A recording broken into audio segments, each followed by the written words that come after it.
Hey everybody, it's Zelda here. If you'd like to say, and I've got Chris with me today. Want to say a quick hello? Hello everybody, I hope you're doing alright. And we've had a few more subscribers, a good 15 new subscribers. And Chris and I'd like to say a big thanks to all the subscribers. It really helps us, and we love showing our these machines. Anyway, so as you can see, Chris, we just want to stop that a minute, it's quite loud. So, we have here a Bryan's Automatic Works of Kegworth of England.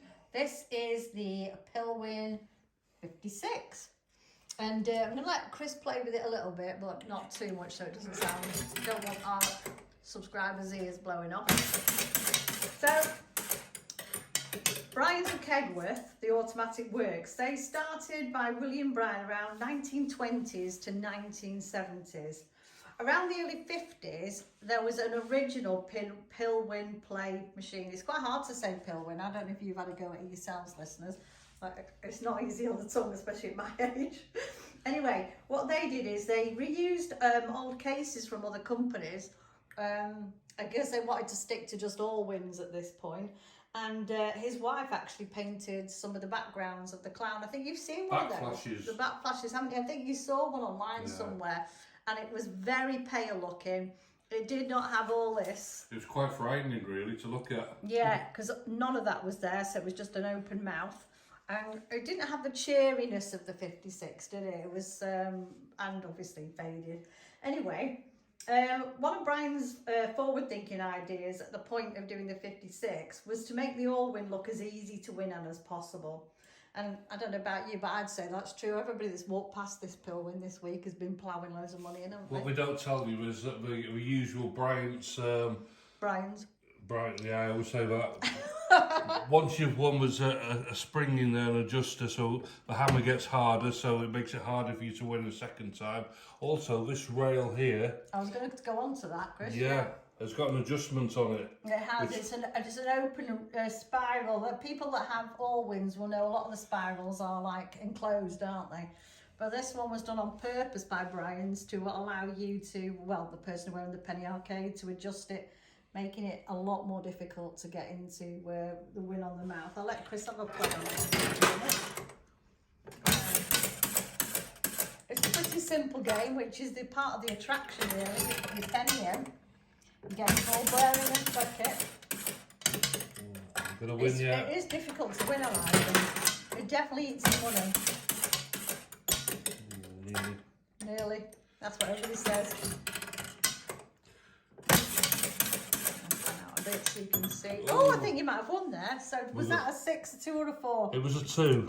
So you turn that. You get a ball return and you get 2 pennies. Yeah. Wow. And actually I should say, if you do win on a 4 or a 6, you'd keep turning this knob because it pays out in 2s, doesn't it, I think? It does. I can feel that hammer now has got really tight compared to before. Yeah, very clever. And the nice thing is you can win again, but it's unlike... Oh, I thought that wasn't nearly then, wasn't it? Crikey. Not in this game. So getting back to the Pilwin 56, these were obviously made in 1956, hence where the name came from. So this version now included these teeth here. This was the big difference between the older ones. They didn't have teeth in. I don't know about you, Chris, but I love the teeth. I think that's what makes the clown look a little bit less scary, actually, as well. It meant also you'd have, instead of the ball going in once, you've got 3 chances of getting into 3 payouts. So you've got 2, which is quite easy to get. 4, 6 we found is, as we said... I've only done the 6 once. Yeah, virtually impossible, I would say. And of course, like Chris said before, you would get your ball bearing back for another go. Also, as he mentioned, it's an open spiral, meaning you can adjust it. Any penny arcade owners out there, or anybody thinking of getting a collection together and taking their own penny arcades out. If you're thinking that you're not getting enough hard cash for your money, you can just tweak this and make it very difficult. I know there is another bit, isn't there, Chris, you want to talk about when I open the machine up. Yes. But I'll just finish this little bit off because I will say a lot of this information I got on the fabulous Mel Wright website. I'm going to do in the description, I'm going to put all the links to people that I think are going to be really helpful if you're considering collecting for a penny arcade. So, I'm not sure where I was up to there because we clicked out because a member of the family trundled in. Anyway, yeah, Mel Wright, go and have a look at his website if you're starting a penny arcade or even if you're just collecting one for home use. Loads of really good information, especially about the company Bryan's. And I don't know, Chris, but I think if you went to, where did you say you could go to and you could... In Drayton Manor theme park, but it's been took over now. The family have sold it on to a different company. Oh, because it's and a shame that. There was a museum. I visited it about 20 years ago, and it's got a lot of the machinery what they used when the factory was in Kegworth, where they made it. I think it's Kegworth, is it? Yeah, Kegworth, yeah. Yeah. I mean, I did try and contact Drayton Manor and they said it was still open. That was about 2 years ago. And then I contacted them again and I've not heard back from them. So whether they've just shut that whole... It's really interesting if you're into old machines, especially this type. Yeah, I mean, certainly if it is open, Chris and I will make a bit of an effort and go and see it. It's not that far from where we live. Anyway, you got to say about his tongue. Oh, that's what I was going to say. Thank you. My mind's shocking. Anyway, yeah, on the mill, and I've read it a few places. A lot of people think that's a tongue, but I mean tongue.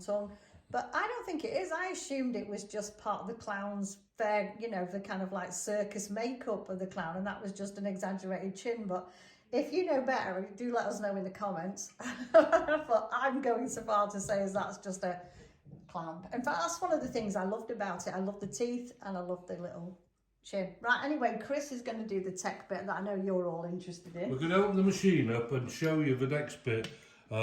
Basically, it's got 3 different chances of winning. They're interchangeable, they are. So we'll open the door. Oh, as you can see there. This is the business end. Yeah. I'll take one of these out. It's a bit hard because I don't want the machine to tip. Do you want me to hold that? No, you're okay. And as you can see, they're interchangeable for different values. Yes, which is really handy. Again, if you're an operator or even just like it for a bit of fun, you can change it up if you get a bit bored of the current system you've put in place. See, win, win, win, but it doesn't tell you what you win.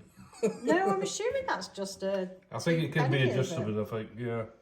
But if you look over the mechanism, if we go to this bit first, that is the adjustable rail, what we were talking about before. Yeah. Undo the butterfly nut, and you can adjust it backwards and forwards. These flick open, and you can put the different cards in, which go here, obviously. Have we got 3 cards then? Yeah, 3 different types, yeah. 3 different... Oh, that's right, because we've got 2, 4, 6. That's 1, 2, 3. Yeah, wow, yeah. that is really good. So, yeah, especially if you're... So your penny comes in there. That's the chute. Down the chute into the... I forget what we call these escalators. I'm not quite sure, really. I mean, it is quite intricate, isn't it? There's all... What's all the whole things there? They're the payout slots, or is that just a bit of an airing area? Yeah, I think if it gets jammed, we normally drill holes in everything so you can get a screwdriver in and flick your coin out of it. We do get a jam. I wouldn't like to catch my hand on that. It's a bit lethal. So, it's got the nice original sticker. I love that about it. Yeah, I was really thrilled. In fact, this machine, if you have a look on YouTube, the person who sold us this, Alan, I think he's down as on YouTube. If you just put Bryan's Pilwin 56, you'll see his original video. I think it's just a couple of minutes long maximum. But you'll see the things that Chris has done to it in the meantime. But I love that little original sticker. It's also got the maker's number on the top there, if you just about see it. That's it. I'm getting there. There it is, 950. Yeah. 950. Now, whether that's anywhere else on the machine, I've not really looked closely. We haven't really, have we? Because this is just the top of the pay box, isn't it? Anyway. So what would be hidden in there then? What? What's where the coins go in? Oh, slide down straight the coins into go into a cash. I'm going to close this up now because it's getting quite heavy. You forgot to put them back in. I can put them in later.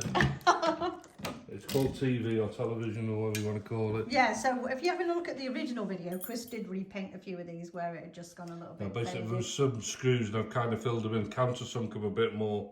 Oh, so it didn't look as obvious with the screws, yeah. Well, this needs a little bit of oil on it. I think I put the key the right way, I think. Possibly. I mean, when these first came out, the Pilwins, you know, you could get them for £34. Do you believe that, Chris? There's a cash drawer. Hopefully it'll be full for you if you get one of these. It's just the usual kind of bits down there. Yeah, I mean, we paid like shortly over £1,000, so it's obviously, you know, quite a good investment, I'd say, wouldn't you, Chris? I think anybody buying machines now, expensive to get, but very good investment pieces. Better than putting your money in the bank. You think? Yeah, I do, yeah. So there you have it. That is our, I'm just trying to get from there so you get a really good view of it. That is our Bryan's Pilwin 56, of which we're super excited to put into our old penny arcade. Anybody that doesn't know, we have a fairground business, traditionalfairground.com, and we hire out an old penny arcade, and that's where all our machines are going. So we've been collecting machines. Started off as a hobby, didn't it, Chris? And it's gone a bit. It's a disease. It is a disease. Anybody will tell you if you're listening. So just to give you an update on what we're doing next. Anybody that's looked at our channel and has noticed we bought a really knackered old, can I say knackered? Knackered old Pelham puppet show, wasn't it? Turned out we had fake Pelham puppets in it, and the machine itself was chipboard, wasn't it, Chris, and a bit rogue looking. But Chris has been working his magic on it, haven't you? It's been left in a damp cellar, so I've rebuilt all the case and used the original 4 mica, peeled it all off and rebuilt it all as it should be. Yeah. Luckily, all the original mechanism was still there. We had to put new timers in and a new music system. But yeah, we've got it all working.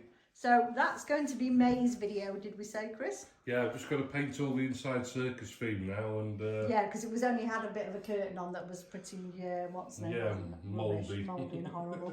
So thanks very much for watching this video. I hope it was educational for you. Don't forget to like and subscribe, as you say. Jeez. I'll speak to you all soon. See you in Bye. May. Bye.